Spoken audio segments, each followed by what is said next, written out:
It makes it a lot easier to let go and hand the reins over and teach your coaches when you've got systems and processes in place. If everything's in your head, it's very challenging to let go because there's a lot of room for things to go wrong. I'm Amy Porterfield, ex-corporate girl turned CEO of a multi-seven-figure business. But it wasn't all that long ago that I lacked the confidence, the budget, and the time to focus on growing my small but mighty business. Fast forward past many failed attempts and lessons learned, and you'll see the business I have today. One that changes lives and gives me more freedom than I ever thought possible. One that used to only exist as a daydream. I created the Online Marketing Made Easy podcast to give you simple, actionable, step-by-step strategies to help you do the same. If you're an ambitious entrepreneur or one in the making who's looking to create a business that makes an impact and a life you love, you're in the right place, friend. Let's get started.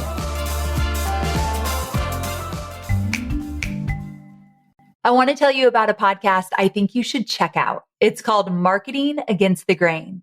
It's hosted by Kip Bodnar and Kieran Flanagan, and it's brought to you by the HubSpot Podcast Network, the audio destination for business professionals.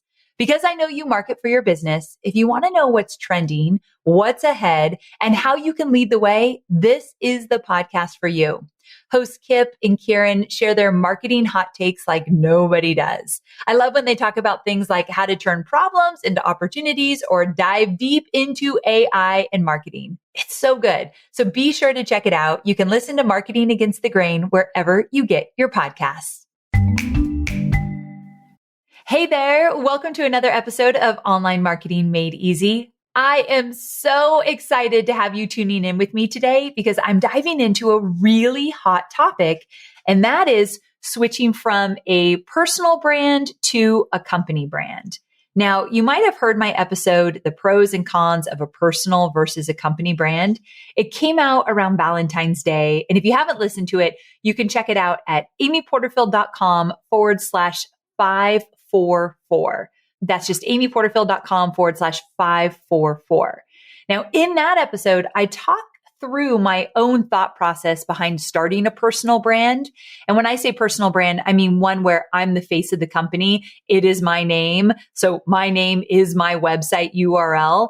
And it's me that you hear on my podcast and you see my face on social media and I'm in all my courses. It's me. So you get the point, right? I also talk about how I've been just a little curious about what it would take to shift from a personal brand to a company brand. And even just like starting to think, is this possible? Because let's be real. Well, I'm not trying to make this shift anytime soon. I definitely don't see myself doing like Instagram reels when I'm 90 years old. So here's the thing. I had no idea that episode I did about personal brand versus company brand would strike such a chord with you. We had so many emails and DMs about questions related to that topic. Now, because of that, I wanted to bring someone on the show that has firsthand experience in changing over from a personal brand to a company brand, and then going on to add other coaches and experts into his business as it grew. And then the kicker is he actually has sold 5 of his businesses. So his name is Clint Salter, and he's an award-winning entrepreneur and best-selling author who's on a mission to revolutionize the dance industry. So over the past 21 years, Clint has created and sold, like I said, 5 companies, from the dance studio he started at 16 years old in a local community hall to his most recent sale, the largest coaching membership for dance studio owners globally. And like I'm talking about courses and memberships and a lot of the things that you and I do. So yeah, a dance studio and teaching dance professionals might be very different than what you do, but the model of his business is really similar to what I do and what many of you do as well. So I will say this right from the start. Clint is a joy of a human being, and I'm so glad that he's here to talk about his experience. I have so many questions because if this is something I want to do, I have to start exploring it now. I'm not exactly sure which direction I want to go, but I love doing the research and I love dreaming and thinking about how to make this business bigger, not to make more money, truly, but to allow more and more people the freedom that comes with entrepreneurship. So if I'm on a mission to free more people into entrepreneurship, then with that, I need to figure out how to make my business bigger. And I'm only one person. And so what would that look like if I move to a company brand? I'm totally thinking about it. You might be thinking about it, or even if you're not, I want this in your back pocket for the future, because I promise you, my friend, even if you're just starting out, even if you can't wait to explode your personal brand, there will be a day that you will start thinking about a company brand. I have no doubt in my mind. So it's better to hear this now and just always kind of look toward the future. So let's dive in. Well, hey there, Clint. Welcome to the show. Amy, so thrilled to be here.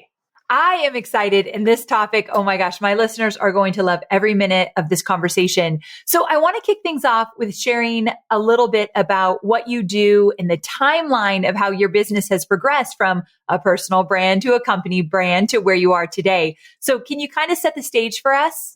Yeah, for sure. So hi, everyone. Great to be here. My name's Clint. I'm the CEO and founder of the Dance Studio Owners Association. We work with about 45,000 dance studio owners to really help them grow their business and get back their life. Now, if I take you back to 2013-14, I worked with 140 one-on-one clients. I was doing one-on-one sessions 6 days a week, a lot of them dance studios. And that was me just kind of coaching. And then I started an online program and I was called Clint Salter. That was the brand. It was a personal brand, but I felt really uncomfortable putting myself out there as a personal brand. And so unintentionally at that point, I called our company the name of our program at the time, which was Studio Success Formula. And that happened at about 12 months into the journey of running this company. And then another year later, we transformed the company to the Dance Studio Owners Association. And again, that was just about me not feeling overly confident being myself as my own brand and creating a company name.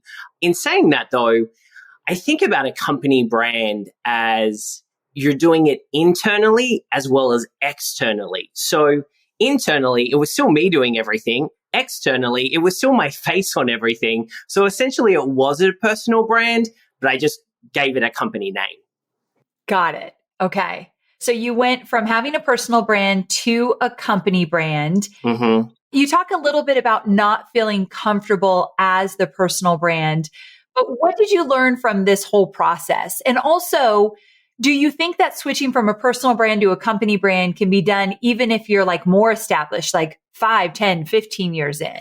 Yeah, 100%. So for me, a personal brand is a me brand, and a company brand is a we brand. So when I think about a personal brand, I'm thinking about you are the person, you are the core talent, you are the people, you are the person that all of your people see, all of your audience sees all of the time. When I think about a company brand, which was the transition we made externally, this is when you start bringing in other faces. To answer your question, I 100% believe that any company can shift into a company brand. I actually suggest personal brands don't make that shift until they're about $1 to $1.5 million into their business, because you can do it too soon, people by people. And if you're putting yourself out there with lots of other people, it can get really confusing. I'd actually prefer you to be a few years into your business, because you can really slow and steady start introducing new voices, new perspectives into your company as you're building something that is bigger than yourself. Okay. So with that, I want to talk about the strategy that went into building a company brand. So, I love a good system, and you actually have these 5 steps to transition from a personal brand to a company brand. And I want to talk about that. But actually, before we get there, I want to back up just a little bit where we probably should have started, and it was my bad. The pros and cons of a personal brand and a company brand, because there's some people listening, Clint, that they're not uncomfortable with putting themselves out there, but they're seeing some other benefits of it not just being me, me, me. So can you talk a little bit about the pros and cons of a personal brand versus company brand? For sure. So when I think about a personal brand, the great pros with a personal brand is it can evolve as you evolve. You know, you might like talking and teaching about Facebook advertising, and then you might want to make a shift to talking about all social media. Then you might want to shift talking about something specific in creating an online program. And then you might want to talk about masterminds. The beautiful thing about a personal brand is you can take your audience on a journey with you. You can have it as a creative outlet as well as your money maker. And a lot of people love that about creating a personal brand. I'll now switch to the pros of a company brand, and we can talk about the cons. The pros with a company brand is you're building an asset. And so if you think about all of the systems and processes you're building to deliver to your clients, this is what we call intellectual property. All of this intellectual property has value. And so when you're building a company brand, you're building something that isn't going to require you 24/7. It's not going to require your face. You're not need to create content 24/7. And so I think about it, if you went to live in a cave for 3 months and you did no work and you didn't crazy batch content the 3 months before you went to live in the cave, your personal brand wouldn't survive because it is dependent on you. Now, a company brand, when you've got different faces and voices and you're really leaning heavily on your intellectual property, you can go away into a cave for 3 months. Your company will continue to grow. It will continue to serve your customers.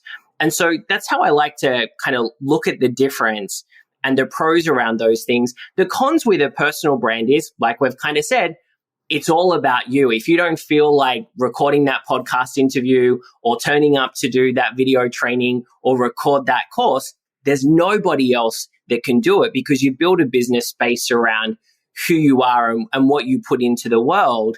The con of a company brand is you need people to make it happen. And we'll probably talk a little bit about how we've structured our coaches and the different voices. I call us the Avengers for dance studio owners. We have a bench of people that deliver value to our members, but you're introducing more team. You're growing a larger organization. It's not as agile. It's not as flexible.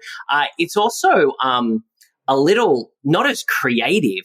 Running a company can sometimes be quite boring because you're doing the same systems over and over and over again and you're optimizing your business. Sometimes that creativity goes away when you're building a company because you're stepping into the role of the CEO. Yes, I could see that for sure.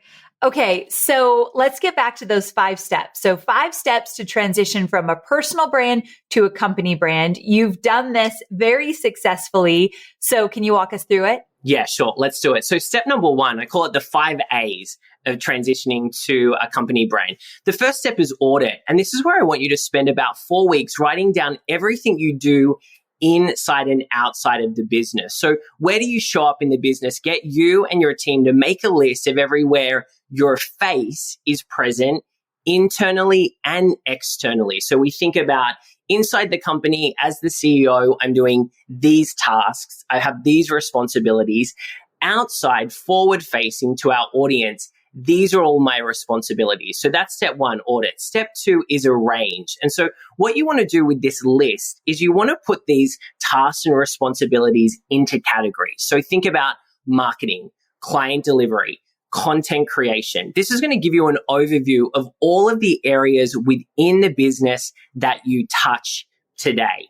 Step number 3 is assess. So I want you on a scale of 1 to 5 to go through each of these items and give it a number based on how important it is for you to continue doing that item. The important thing here is that you remove your ego from this exercise.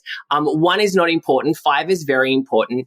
And be really harsh on where you're needed and not needed. Because as the talent, as the CEO, we can think that we're needed in all of the pieces of the pie, but we're not. And I'll give you an example. 4 years ago, I was presenting our in-person retreats. So we run in-person retreats for our members. I was presenting at those. And today, I don't present at all. I haven't actually in the last 2 years. I don't present at all at our in-person retreats because part of our transition plan was, okay, Clint's showing up at these retreats, delivering content. We don't need him to be doing that. Okay, let's slowly peel him back from those. Another great example is our podcast. We've had a podcast running every single week for nearly the last 9 years. I got out of the podcast 4 years ago. And so it's really going through this and assessing on a scale of 1 to 5, what do I need to be doing? What don't I need to be doing? And the importance around that. Step number 4 is assign. So you want to take all of those things and assign dates to each of those items on when you and your team are going to work through these and how are you going to get out of these things over the next 2 to 3 years. People are like, what? 2 to 3 years? I don't have that time. Guys, this isn't something that you do in the next 6 months. This is slow and steady. It is very strategic so that you don't break your business as you go through this process. And step number 5 is action. We want to start taking action on shifting your business from a me business to a we business. So those 5 steps. Step 1, audit. Step 2, arrange. Step 3, assess. Step 4, assign. And step 5, take action. Fantastic. I love a good step by step. So I want to touch on something you said, I think in step 3, which is assess, and that is ego. And so when I think about taking my business from a personal brand to a company brand, I know that my ego is going to get in the way. That thought that only I can do it this way, or I've been doing my podcast or my webinars or my ads the whole time for 14 years. How could I possibly ever give that up thinking I'm the end all be all? How do you work around one, ego? And then what are some other challenges that you've experienced in shifting to a company brand? And what have you done to kind of minimize those challenges? Sure. There's really 3 types of challenges we're faced. The first one, which you've touched on, is personal resistance. Yeah. The second piece is team resistance. The third piece is customer resistance. And so if we start at personal resistance, it is about letting go and letting go of control. The thing that makes this really easy is your intellectual property, is your systems and processes. And so what I want to make sure everyone listening here who's thinking about this, think about the content that you're currently teaching your customers and make sure that standing alone or with someone else teaching your system, that it still delivers a result to your customers. I'll give you an example. One of the first systems I created was the 11-step enrollment process for our dance studio owners. Today, that system is the celebrity, not the coach that's teaching it. All of our coaches can teach this process, but people talk about the 11-step enrollment process. So you want to make sure it makes it a lot easier to let go and hand the reins over and teach your coaches when you've got systems and processes in place. If everything's in your head, it's very challenging to let go because there's a lot of room for things to go wrong. The other thing in the personal resistance is the spotlight gets shifted from you to a group of people. And we've seen this in our company. I see it with our dance studio owners who we're teaching the same thing about letting go. For our studio owners, it's like, well, the children aren't wanting me anymore. They're not giving me the Christmas cards anymore. They're giving it to the teacher. And it's something that we have to be really aware of. If this is our dream and our vision and we want to impact more people, we want to grow a larger company, one of the things is you're not going to be in the spotlight and you will need to share that spotlight. And so that's the first piece is the personal resistance. The team resistance is the next piece that you've got to move through and navigate. They really have to be on board and believe in the new updated mission and vision for your company and trust and believe in your new North Star that you're setting for your business. If your company is thrived purely because of you as the forward-facing talent, what you're the person teaching, you're the person selling, you're the person that's on stage, they are going to feel a little uneasy about these upcoming changes that you're proposing. The most important thing is that you talk it out. I talk about the 3 C's, which is consistent, courageous, communication. And with your team, it's important that they are along on this journey with you. You're sharing your fears with them. They're sharing their fears with you. Some people will want to come along on this ride and some people won't. And so the team resistance is a piece that is a continuous work in progress And the last one is the customer resistance. This is a really interesting one because your OG customers are going to say things like, we miss you. It's not the same as it was before.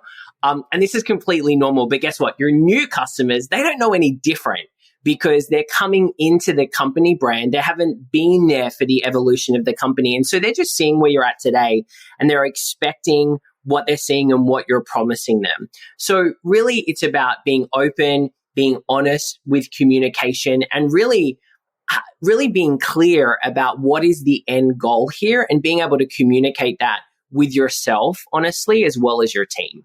Yes. Okay. I love that you touched on you, your team, and your customers. All of that matters. So that makes sense. Okay. So let's switch gears to where you are today. So you started introducing new faces as coaches and experts into your business about 5 years ago.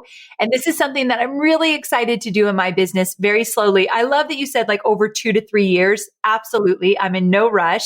I want to do this right. But I'm really curious to hear what your thinking process was around this strategy. Like, how did you decide who to bring on your team and when? How did you know if they were going to be good? What if they weren't good? Then you had to have that awkward conversation. Yes. All of those things, to be honest with you, it came out of pain. So Amy, I remember I was, when I was teaching everything, I remember I was teaching a Facebook ads class and I was running through this session. I was doing Q&A and I said to myself in my head, I hate my life right now. I don't care about Facebook ads. I don't want to be teaching them. I don't know the answers to these questions. And I had one of those moments of, surely someone else would be much better teaching this and sharing this with our members. And so it was out of pain. It definitely wasn't strategic the first time around. And that's when we brought in our first coach, which was one of our expert coaches. So someone that just focused on one specific lane. So we brought in our Facebook ads coach, and she ran Facebook ads training 3 times a year, as well as monthly Q&As, and supported our members in the group. So the first thing I got off my plate was I don't need to be the Facebook ads coach anymore, which was such a huge relief. Amen. Facebook ads are tricky to teach. I don't blame you for that being your first thing. For sure. And it's changing all the time. And then the second thing was as we grew our membership, I started to recognize some gaps. I hadn't run a dance studio myself for a number of years. I wasn't juggling kids plus running a dance studio. And so I had an idea to bring in some of our members, so members who had been with us for at least 3 years, who were doing over $1 million revenue inside of their studio, and we gave them the title of a studio growth coach. So these were members that knew our intellectual property because they had done it and implemented it into their businesses. They also wanted something more than, just only being a member inside of our program. And so I identified 2 of these studio growth coaches, and we kind of made it up as we went along. I was like, I need some help. I'm running out of capacity. There are some gaps in this business that I'm not filling individually. I would love for you to come on board. And so that's one of our types of coaches. We have our studio growth coaches. They are our members who have been with us at least 3 years. They're doing at least $1 million in their dance studio, and they really know our intellectual property and can teach it. I then started bringing on some more expert coaches. So expert coaches are our second type of coach. I talked about our Facebook ads coach. We also have a marketing coach, a copywriting coach, a leadership coach, an in-classroom coach. And I started just peeling back the layers. Okay, what do I not like doing anymore? Who is going to be a better expert? Who's going to provide more values for our members? And so I started bringing on these types of expert coaches into our program. The third type of support we brought in are what we call captains. Now, captains are also members who have been with us at least 3 years inside of our program, which is called the Inner Circle. They are our cheerleaders. So they're managing our community inside of our Facebook group. They are answering questions inside of the Facebook group. They also know our intellectual property really well because they've been a part of our environment for at least the last 3 years. And our fourth type of coach is our guest coaches and speakers. And so these are the one-off experts we bring into our world. This might be to speak at a virtual or in-person retreat. It might be for a masterclass. And so these are domain experts. We bring them in for one session and then they leave and often don't come back because we like to have lots of different people exposing lots of different experts to our members. So the 4 types of support we have are our studio growth coaches, our expert coaches, our captains, and then our guest coaches and speakers. Wow. I love how dialed in you have it. And I have to remember you've been doing this for a while. So I also love that you said we kind of just made this up as we went and what we needed. Totally. So that I also love, where you're not going to totally get it right and you kind of have to navigate how it's all going to go down. But the fact that you had the courage to do it, that's another thing. I do think this takes courage because you're doing something so different. And for those of us who have started a business from scratch, this is our baby. Like, we are so protective of it, right? Definitely. One thing I do love is that you've been really intentional with all of these changes that you've made in your business. And what a lot of people don't often realize is that every time your business changes, you also have to evolve with it. Marketing your business these days is full of challenges, but your CRM shouldn't be one of them. Join the thousands of companies who ditch their outdated systems for HubSpot CRM or customer relationship management platform. It's the easy to use and easy on your budget CRM. Now, HubSpot keeps your team seamlessly connected so your business can create more personalized and delightful buying experiences for your customers. But best of all, with HubSpot, you can get up and running in days, not months, which means less time managing clunky software and more time focusing on what matters, your customers. So stop juggling pricey, disorganized systems and start growing better today. Get started for free at HubSpot.com. So how did your mindset need to change as you started to build a business that essentially became bigger than you? That's another thing. I think company businesses become bigger than just you. And that is an amazing thing, but also you got to get your mind on board.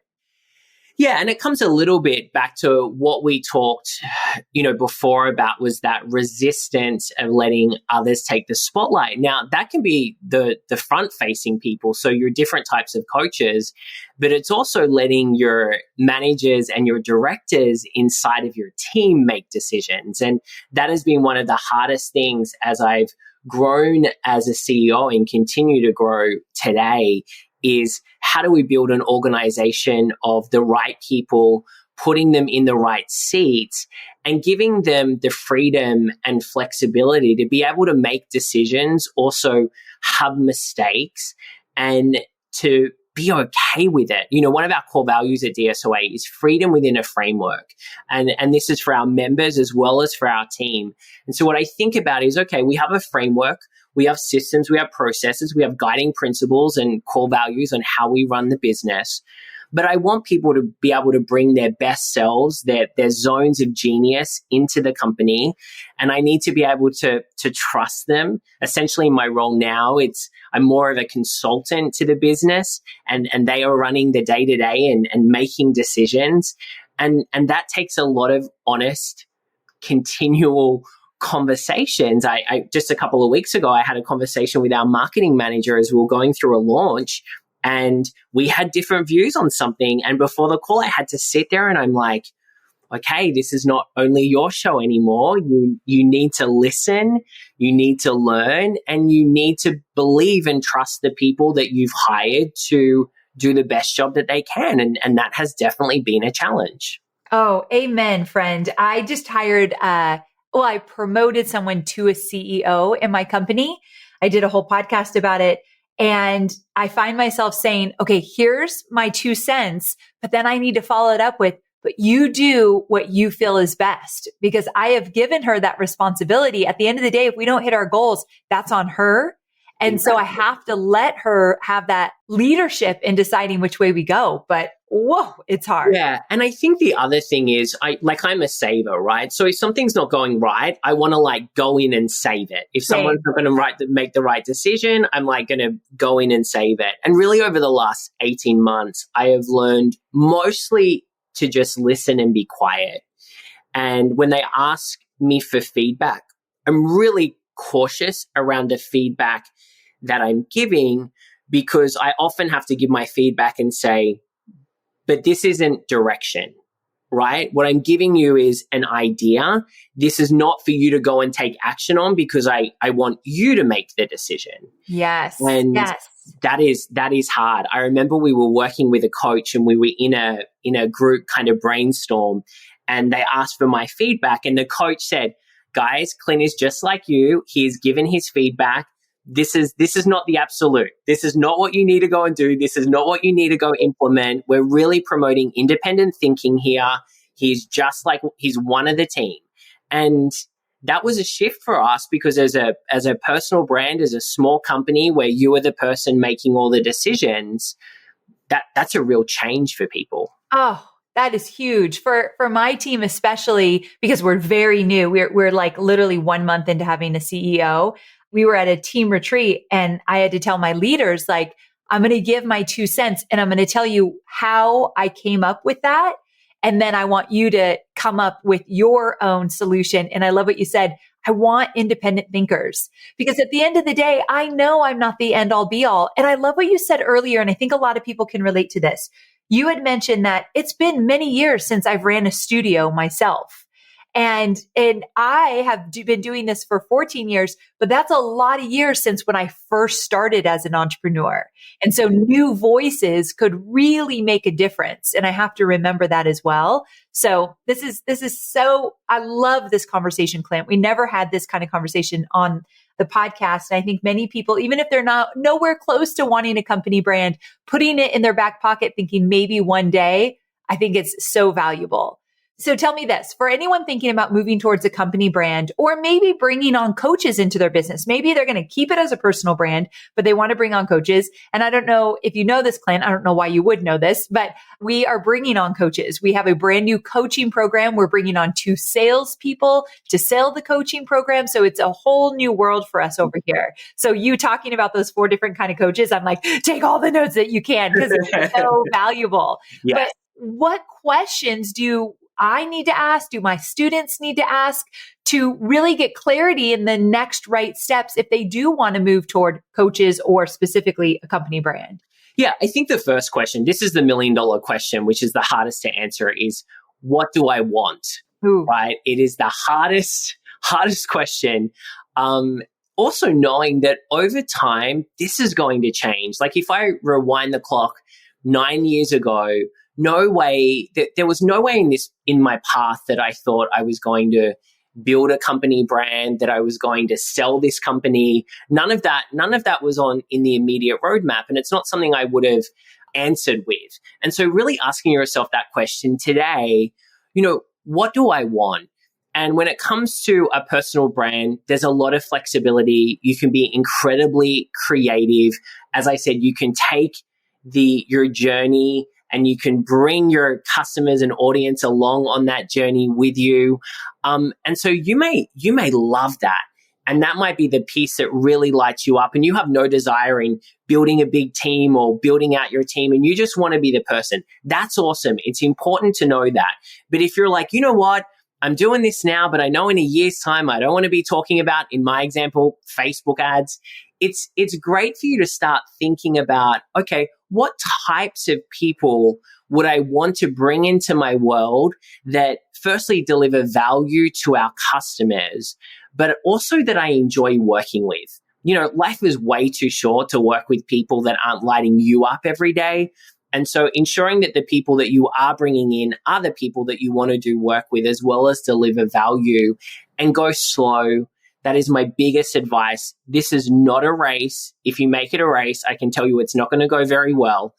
Go slow. Like I said, I brought in a Facebook ads coach, right? We did that for about 6 months. Then I brought in my studio growth coaches. I started with 2. I think we have 6 of those now.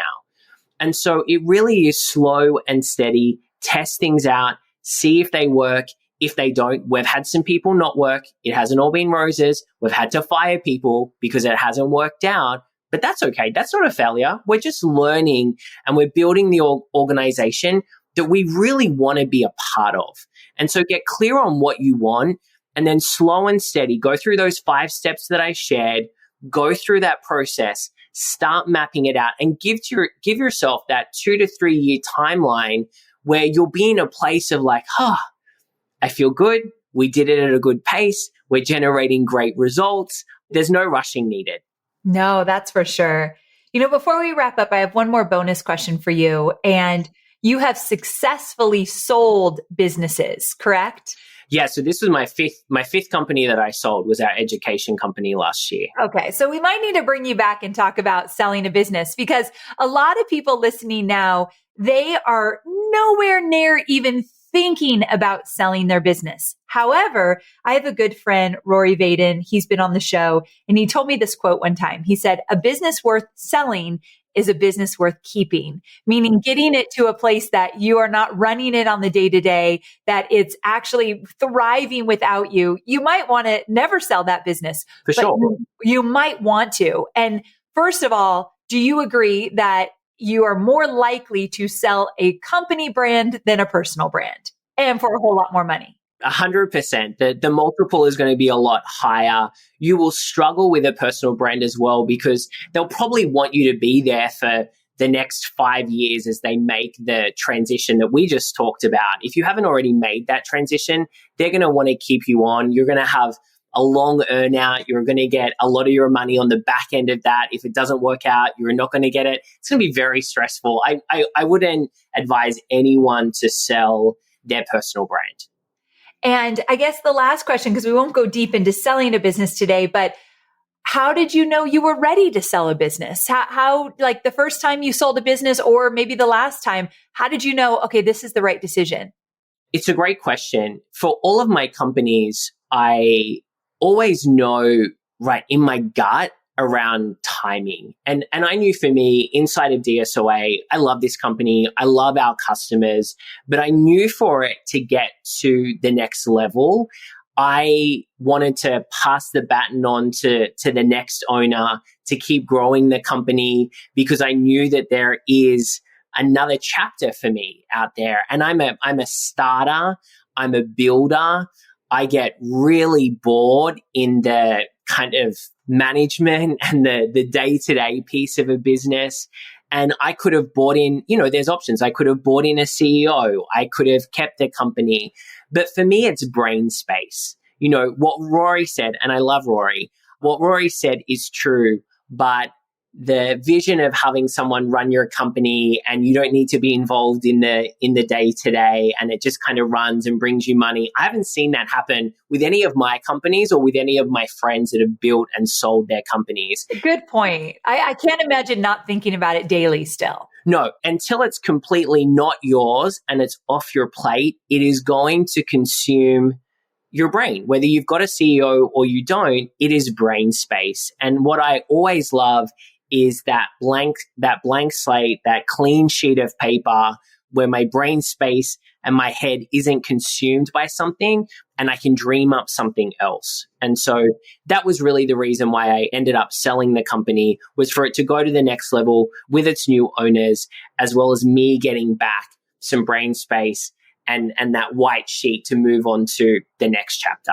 Which is so exciting. So speaking of the next chapter, tell us what's in store for you, what's next for you, and also where can people learn more about you?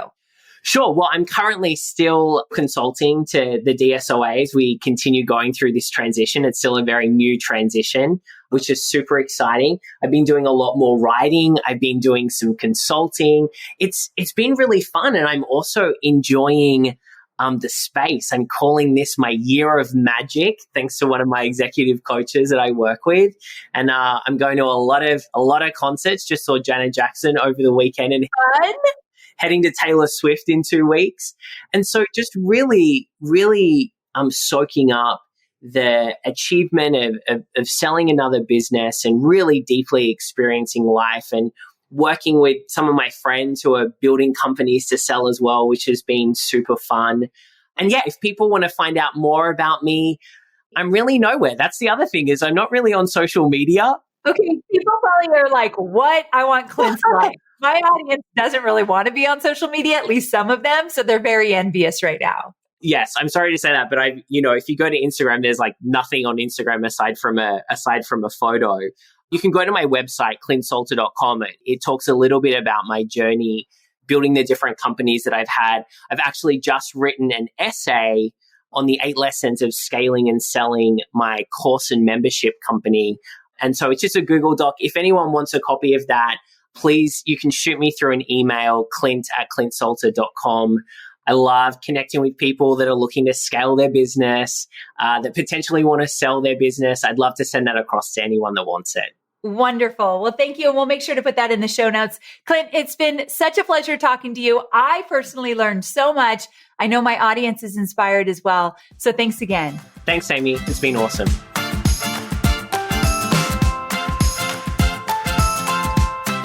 Well. Was that great or what? It was a new topic for the show and one that might be something that you won't use right away, but I love that you're just starting to get inspired by what is possible for your business. Making any change like this to your brand is certainly a big decision. And thanks to all of the incredible insights that Clint shared today, hopefully you have a little bit more clarity on whether or not this might be something you want to consider, whether it be soon or far into the future. I know I walked away with a lot of value. Like, number one, I loved that he talked about moving away from being the guy who held all the knowledge and insight. And he talked about, remember when he said that enrollment process, like 11-step enrollment process? And he said it so quickly, this little part I'm going to share with you, that I wanted to make sure you caught it. It was meaningful to me. He said that 11-step enrollment process becomes the celebrity, not the person teaching it.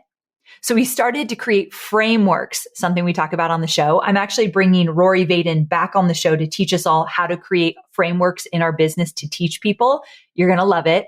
But he talks about frameworks and models and roadmaps. Those become the celebrity, not necessarily the person teaching it. So no longer is Clint the big shot because he can teach this stuff, but the stuff he taught now becomes the focus. And now he can teach other people to teach it as well. And I thought that was really valuable. I also loved that he said, write down what you want. Write down what you want. I think this is such a great practice to really get into the habit of getting clear on what's important to us and what do we want, not just in business, but our personal life, and then create businesses or move around and navigate through our business to get what we want. So thank you so much for tuning in. I just cannot wait to talk about this even more in the future, and make sure you email Clint if you want that Google Doc that he has. How bizarre was it that he's like, you could go to my website and you can get this, but I'm not really on social. It was kind of refreshing. I've never had a guest that didn't want you to go check out all the things they have online. So he's a unicorn for sure. Extra special. I'm so glad he was on the show. Thanks for tuning in, and I'll see you same time, same place